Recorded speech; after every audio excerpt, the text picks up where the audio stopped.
All right, so what I announced in my regular page, this is Kim Klaver, and I'm delighted that you're here to show you something that I've often thought about and that a lot of people who are very successful think about and do, and it's very hard to do this.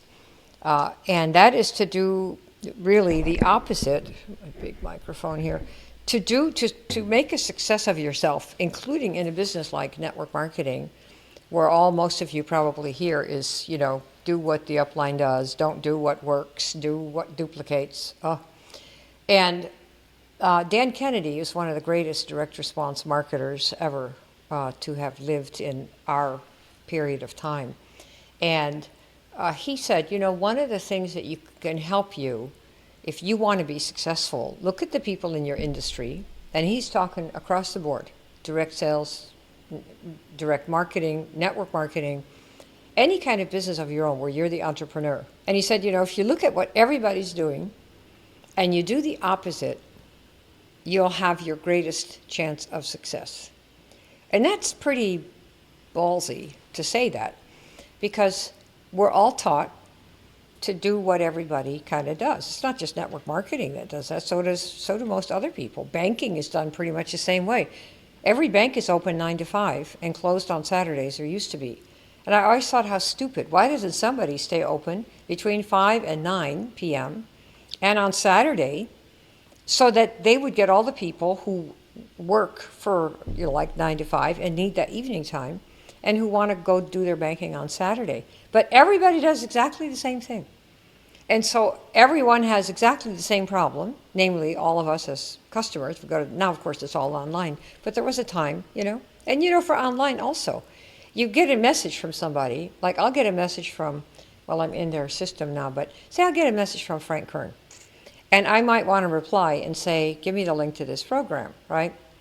And when you hit reply, what do you get? We're sorry, we don't monitor this email. Well, why do you send it from that damn email then? Why don't you monitor it so that I can hit a reply and not have to log into some help desk, which you can't do on your phone because it doesn't save passwords. That kind of stuff. And these are issues that everybody makes us jump through these hoops, and we all hate it. Every one of us. So you think, well, why doesn't somebody do something different, right? And the people that are entrepreneurs that market stuff, who let you respond to a message that is sent to a group and ask information, and it automatically forwards to a so-called help desk, they're the ones we all love, because it's like you make it easy for us. And they're also very unusual and different, right? So in this little session, I want to talk about how doing the opposite of what everybody else in the industry does in network marketing will help you to do well, despite the fact that in all really industries, they kind of tell you, if you're going to run a bank, this is what you need to do. If you're going to, have a street cleaning service, this is what you do. If they kind of make people kind of meld in, and everybody has to do kind of what everybody else does. It's true in all industries, but it's especially true in the network marketing industry, where they tell you, literally, the leaders have said on video, do not do what works. Do what duplicates, meaning do what anyone can do. I've never heard of anything so dumb. I mean, why would you limit your creativity like that? You know what I mean? And why would you limit other people's creativity? So what if they want to do leads? So what if they want to stand on the street corner and sing out of the Bible and sign people up like that? So what if they want to do, call 100 people a day, or do it on Facebook, or do it on LinkedIn, or whatever they want to do? If it works for them, why not let them do it, right? And it's just, we want to become, I think, an industry of people that encourage innovation and creation and being different, not melding in and being the same. Because being the same, clearly we have a 95% dropout rate. We're clearly duplicating behaviors that lead to a 95% dropout rate. So I wouldn't want to duplicate that, and I sure wouldn't want anybody duplicating me if I had a 95% dropout rate with things that I do. Thank God I don't. So we aim very small, but we have high ticket stuff instead of a lot of small stuff. So it really depends on, if you want to be different, you go ahead and try it. And what I would suggest is for this session I'm going to give you here, don't tell your upline what you're doing. Don't ask permission. Do it. Just do it. And what happens is when it starts working and you get better at it, because you don't do anything just once, right? You're going to be good at soccer. You don't kick the ball once. I live on the beach, literally, and we have kids. There's 3 French kids who live next door, and they're like 9 and 11 and maybe 13 or so. They're out here twice a day hitting that soccer ball, and the smallest one is the best of all, and I love to cheer him on, of course, because he's the littlest one. But they're out hour after hour after hour every single day. Every day. Yeah, it's been, 6, 7 months, and they're really good because they practice every day. So don't think doing it once, it's not going to do it, right? You have to practice a lot. But dare to be different, try stuff, see what happens. And when you start succeeding, I can tell you this is what's going to happen. Your upline is going to call you up or text you. Hey, yeah, what are you doing? What do you mean, what am I doing? Well, you're getting all these customers. We're getting all this volume. I see all this volume coming up. What are you doing? That's when you tell them. You don't ask permission. You wait for them to ask, what are you doing? Because you're generating so much business. That's the order of things. You see, that's how I've always done it, and that's what I recommend you do. Why would you ask for permission? Just do your thing. If it doesn't work, don't talk about it. If it doesn't work, do it again. Do it again and do it again. Just keep doing your thing until it resonates with you, like what I'm going to show you here. And that's if you don't like what you're doing. If what you're doing isn't working, for God's sakes, do something else, right? That's kind of how we are as humans. We can learn. So feel free to learn and try stuff and do stuff without talking about it, without asking for permission, okay? And when it starts generating volume, they're all going to come to you and ask you what you're doing. And before long, you'll be asked by the company to go on and tell why. How did you ever get, so many customers? You got $60,000, $70,000, $80,000 worth of customers. That's what happened to me, my first company. I sold water filters. I didn't know you should sponsor. So I sold all these water filters, and I think we had like $60,000, $70,000 worth of water filters. They were like $100, $200 in, I think, 60 days or 90 days. And the company called and said, we've never had anybody sell so much stuff without recruiting anybody, because I didn't know you should do that, right? So why don't you come tell how you did that? That's how I first got on stage. I didn't know anything about anything. I was in real estate. I'd never done this sort of thing, right? So I'm telling you, do the things, test them, don't talk about them, and when they work, you'll be asked to explain what you did, and then you can decide to tell or not, okay? All right, so what I want to show you today is Dan Kennedy had made a quote, and he said, do the opposite of what everyone in your industry does, and you will do well. And I'm going to show you one example of one thing that can maybe help some of you. And it's going from people who say, I don't know what to say, to knowing what to say. Okay, of course, there are different situations, different contexts, but the basic principle is knowing what to say, and going from, I don't know what to say, everything I say, I screw it up, or I say too much, or I, what people say, I throw all over people, whatever, right? And then I want to know what to say. So I want to show you that and how to be opposite of what everybody else does. Okay, so now I'm going to give you my slides. Hang on a sec. Okay, good. Remember the quote, do the opposite of what everyone else in your industry does, and you will probably do well, from Dan Kennedy. We're going to go from, I don't know what to say, to, I know what to say. And here is how you do this. By the way, if you like this stuff, I have a couple places for you could see the links at the bottom.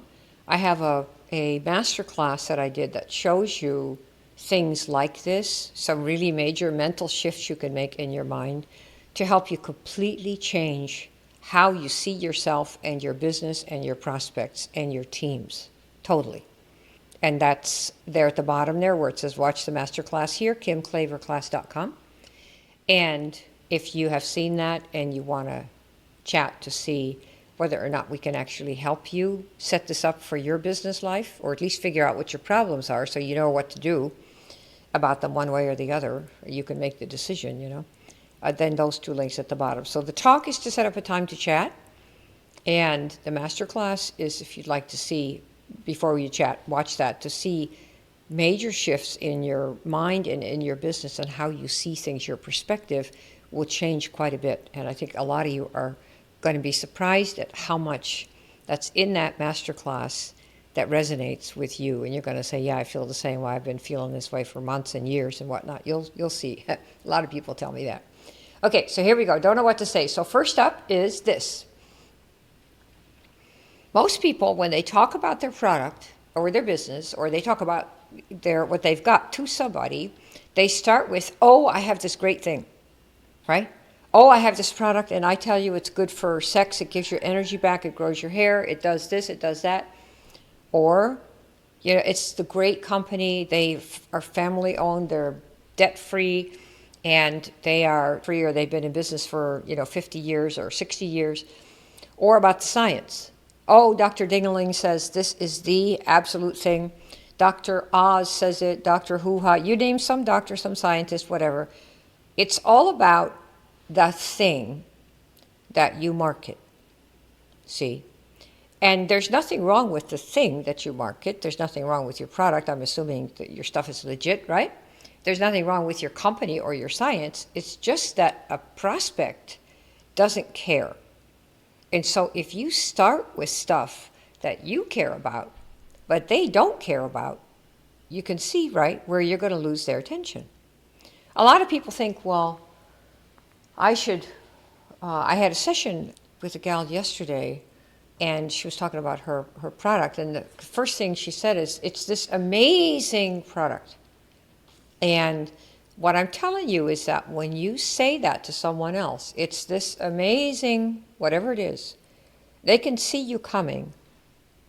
They can see you coming, see? And they put up their defenses right away. Because nobody talks like that except somebody who's a seller.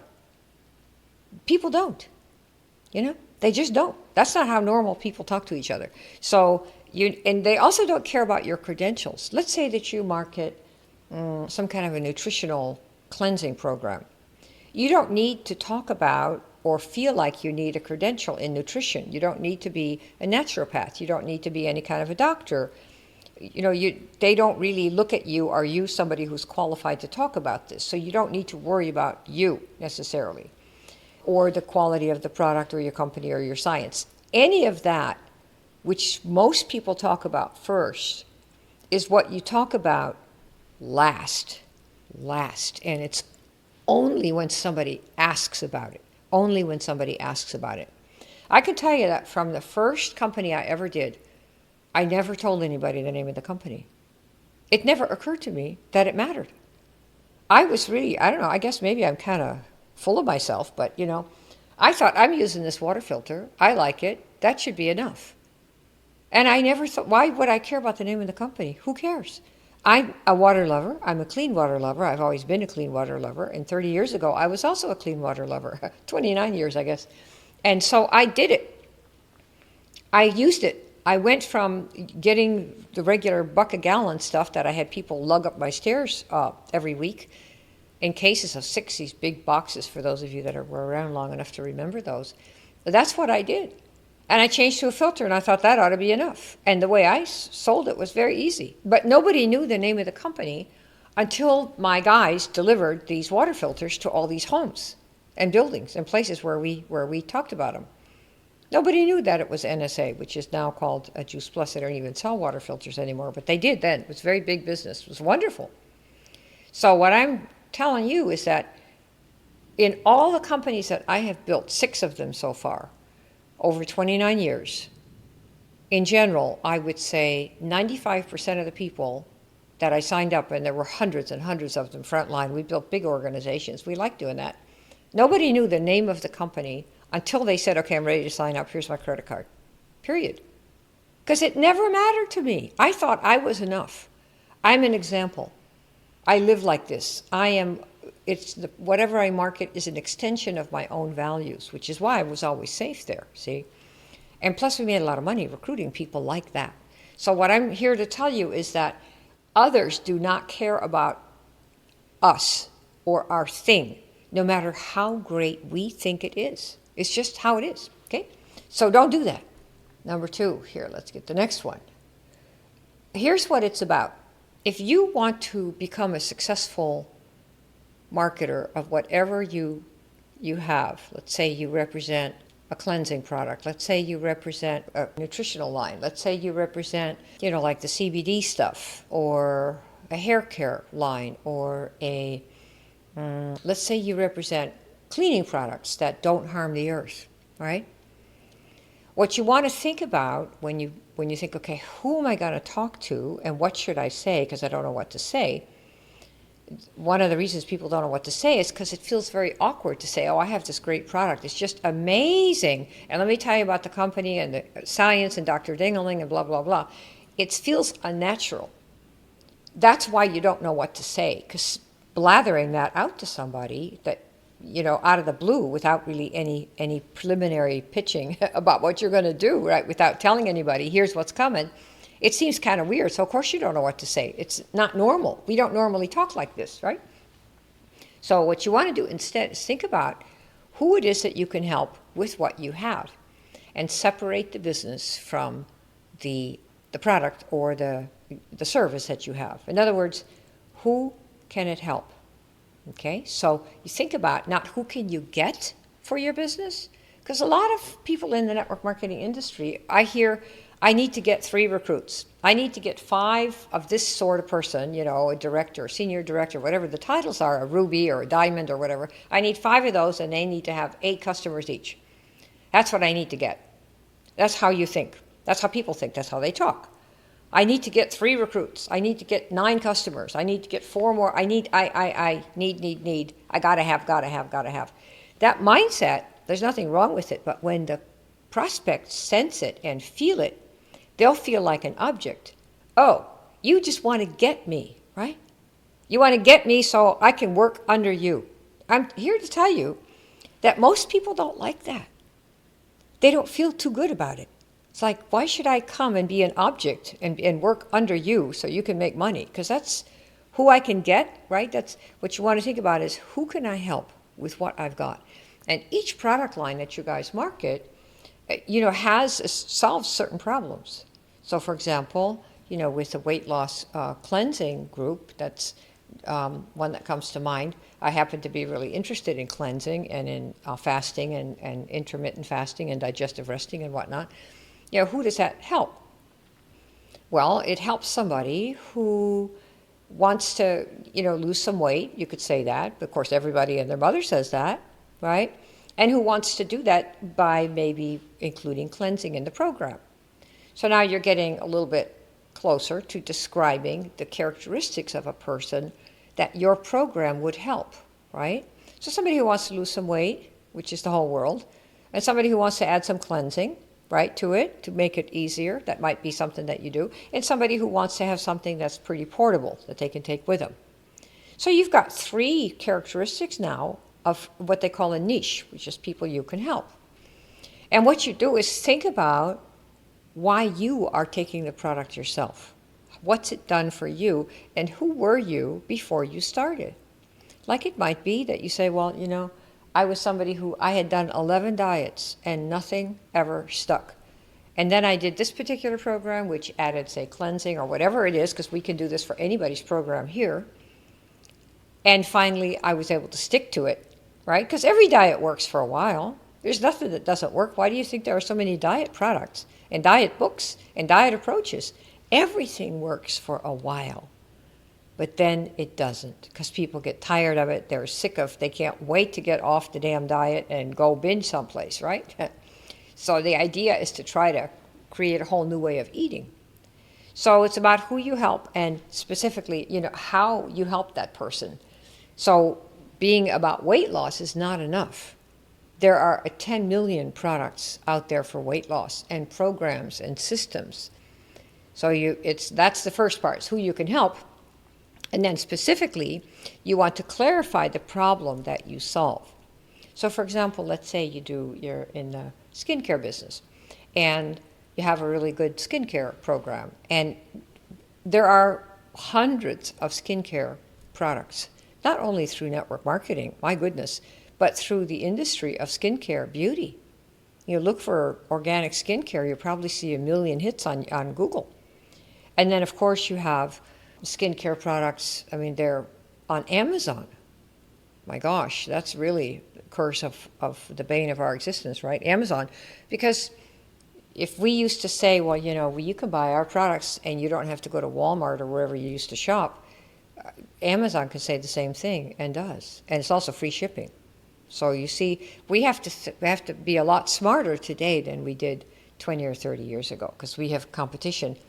More companies are out there, but also Amazon, right?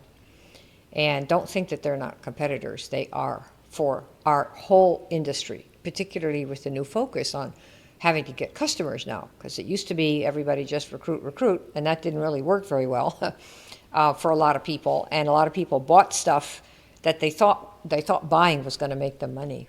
In my water filter company, my water filter company, when I was there, they sold packages of $100,000. People bought them. Bought them, the usual, doctors, dentists, people like that. And they would have stuff carted to their garage, and it would sit in the garage, and they would wonder why they weren't making any money. Because it had been positioned as an investment. Well, it isn't. If you're in direct sales or you're wholesale kind of retail business, you buy stuff in bulk only so that you can get it cheaper. And then you market it, right? And of course, the network marketing industry has a slightly different way to do that, but it's basically the same thing. The more you buy, the cheaper your product is. And the more volume you have, the less you pay and the more you earn. That's why we have ranks, right? It's because you earn more at the higher ranks, and ranks are defined by more volume. Yours and people under you, that's the deal. That's how the business model works. So you want to clarify the problem that you solve and how you specifically solve it. Like if you do skincare, the example I was saying, we have somebody in the YES program, and she does skincare from sun damage, people that have had damaged skin, and a lot of people apparently have surgery for that. And it doesn't go very well a lot of the times. I'm sure you've all heard about these stories, like Joan Rivers and whatnot. They get plastic surgery in their faces. They can't fix it, and that's not a good thing. Anyway, so she talks about that problem for people who have done that, and she can use examples like the big tennis champion, Margaret Court. Margaret Smith, who became Margaret Court, she was the champion in the 60s, won Wimbledon, she won the US Open, she won everything. She won the Grand Slam. And today, this gal interviewed Margaret Court, who sent me her book, I love it here, and autographed it. She said, if I had known at the time that I was playing tennis, that I was exposing myself to sun so much and that I could have done something to prevent sunspots, I would have done it. So you see, and I think she's using this lady's product, but the point is that there's specific kinds of problems that you can solve, and you decide what that is based on what your product has done for you and what is done for other people, so that you can really think about calling out the very people that you can help, you see, instead of thinking that everybody's going to want it, because that is just not true. There are hundreds of skincare products. There are hundreds of diet products. There are hundreds of every single thing that you have out there. CBD products, I get probably 10 requests a week to help coach people that are selling some kind of CBD. Everybody and their mom has it. So you need an angle. You can't just say, I got the best CBD. I think that's what it's called, right? CBD? And everybody thinks theirs is the best, and they say those words. But what's that about? First one here. It's not about you, your product, your company, or your services. So people shouldn't even know what your product is if you market it right. If you think about who you can help with what problem, and you clarify the problem clearly, right, for people who yada, yada, yada, and at the end they find out what the type of product is, you'll have a much better chance of a sale than if you start with all the gobbledygook and how great your thing is, because people don't care. If you've noticed, their eyes roll up and they walk away. Okay. All right, another item here on knowing what to say, you need to differentiate yourself. That means, I don't mean you need to brand yourself or any of that kind of stuff. You don't need to, I don't mean that. What I mean is, let's say that I were to build another network marketing company. I'm not building anything, I'm teaching now, but say that I were. And I think there would be people who would join me for one reason. They would hope that they're going to get really extra good training and they will finally learn how to do this business. That is a differentiation that I have. Same thing with Eric Worre, my friend Eric, or Ray Higdon. If they were to say, I'm going to build a company now, doesn't matter what it is. The people who would first line up and say, I want to be in Kim's company or Ray's company or Eric's company, or no matter who it is, that's known, right? And they would sign up with them because they figure, well, man, if I'm in one of those, if I'm in Kim or Eric or Ray or whoever, then I will get extra good training, and I really love their training, and that's why I'm signing up. It wouldn't even be for the business. They wouldn't even care, a lot of people. So what is that thing that you do really well, or angle that you have, so that you can distinguish yourself, number one, from all the other reps in your company, and two, from Amazon? You need to learn how to do this. It can be done for every one of you. And you do not need a Harvard credential. You need to be somehow different. And the fact that you are a different person is a beginning. But if you don't differentiate yourself, if they just see, oh, she's another CBD salesperson, or she's another one of those network marketers, that's all she is. If you're just one of them, your business is dead. You're not going to have one. You might have 3 customers or 5, and that's it, right? So it's another thing you want to think about, so you know what to say, right? And then the last one here is how to qualify people before you tell what you have. And this I kind of put in here as a little bonus because I think some of you guys might like to know how to do that. One of the biggest complaints that I have heard since the day I started in the industry, complaints from other people, is that they tell me that people say it's too expensive, right? That's what we hear. It's too expensive, blah, blah, blah. When I first started, my first company was water filters in the late 80s. And when I talked to people on the phone about it, I was in the real estate business. And at the end of my call, I would talk to other brokers, I would talk to tenants, I would talk to building owners, title companies, insurance companies, you name it, city officials, whoever it was, that, because that's what I did, commercial real estate. And at the end of the call, I'd say, hey, I got a question for you. It has nothing to do with what we just talked about. It has to do with water. You got a sec? Can I ask you? Do you mind or not? That person goes, yeah. Water. What? What about the water? Then I would tell them. This was my line. It just came out of my mouth. I didn't plan it. I didn't write it down. I know it now because I've said it thousands of times at that time. But it was, so let me ask you, do you drink the caca out of the faucet? Or do you pay $1 a gallon for the filtered stuff? And then I would wait. That's it. And without really being conscious of it, the fact that that is what I said positioned me as, do you drink caca out of the faucet? Or do you pay $1 a gallon? For the filter stuff, that's what we had in those days, was all $1 a gallon. And people would say either, oh, the caca, Kim, why do you have to say that? What do you mean? What's wrong with the caca and coming out of the faucet? Well, that gave me a chance to explain that. See, because I qualified without being conscious about it, who I was looking for. Because then they would say, well, what's the caca? And I would tell them, do you buy skincare? Yeah. Do you care how your face looks? How old you look? How crinkled you look? Yeah. Well, if you stand in the shower, all that, you get bleach, You put in your hands in bleach water and your body and face in bleach water every single day. Do you know what that does to your skin? Do you know what bleach does? Yeah. What does it do? It dries you up. So you're spending $200, $300 on skincare, $500, whatever, and then you stand there every day and you get crinkled with your bleach. Oh, I didn't know that, right? And the other one, so, not everybody bought, but you see, I positioned it because of my own values. I didn't have to make anything up. Those were my values. I would never drink anything out of the caca out of the faucet to this day. And then when somebody would say, well, I pay $1 a gallon, that's what I do now because we all did. And I would say, I used to too. And then I came across this thing, a little filter that I saw at a Taekwondo meeting. And lo and behold, I now get the same filtered water because I checked it out, of course, to see what it was, for $0.05 a gallon. So you can pay $1 a gallon if you want, and we're all safe because we know we got clean water, right? Or you can try something that I'm doing that I've decided I'm going to use and I'm using and pay $0.05 a gallon. That was it. Nobody knew the name of the company.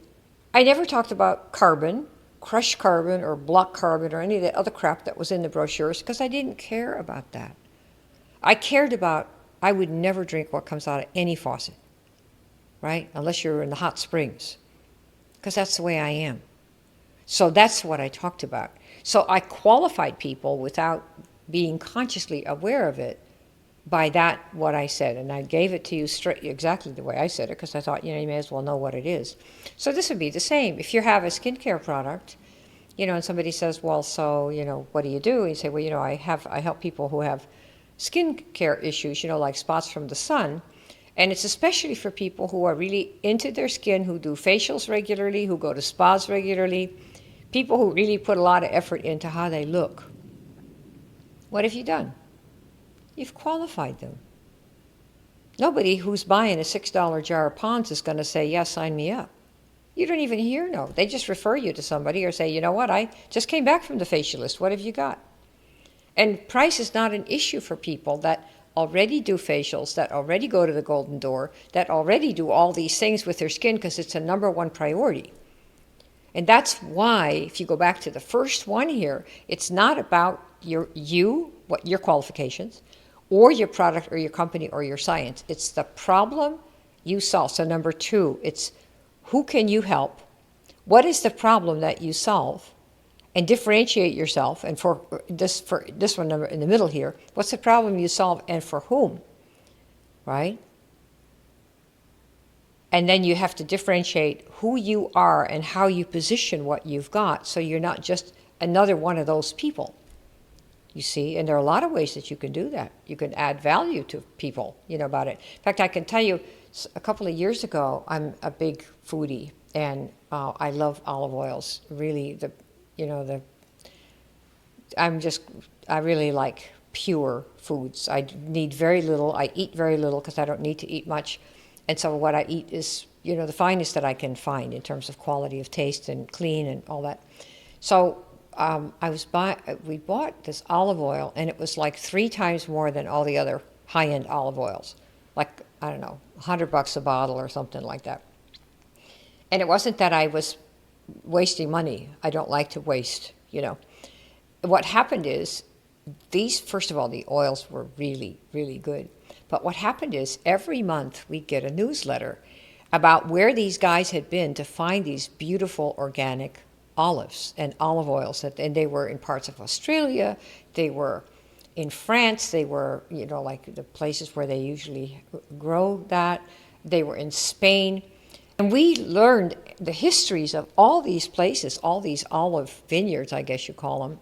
And it was just a wonderful extra treat, which kept me on that product for almost a year, paying 3 times more because of those stories. Think what you could do to add to the life of someone who's already buying your products because they want the benefits from it, or they want to get rid of the problem they had that now they don't have anymore.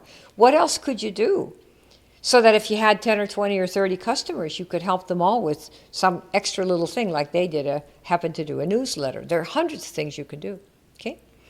So these are, when you think about what to say, if somebody says, what do? You can start with, if you want to focus on it's about who you can help, I help. See? Not I'm a Shaklee rep, or I'm an ISA rep, or I'm a Isogenics, or I'm a New Skin rep. No. That's not this. Who do you help? That is the question. So what do? Well, I help people who yada, yada, yada, yada, yada, with this kind of problem, right? I help people that have had trouble losing weight their whole life since they were born. They've been on 20 diets, 30 diets, and every time they get the same old thing, they gain it back. That's who I help. And how do I know? I'm one of them. That happened to me. Believe me, now I have a new way of eating, and I haven't dieted since, right? But let me tell you about this. This is really high-end, clean food. So it's not stuff you're going to get at the McDonald's or any place like that. That's just not what this is. It's a whole new way of eating to change your whole life, your energy, your weight, your mental clarity, your brain, your performance, your sleep, everything.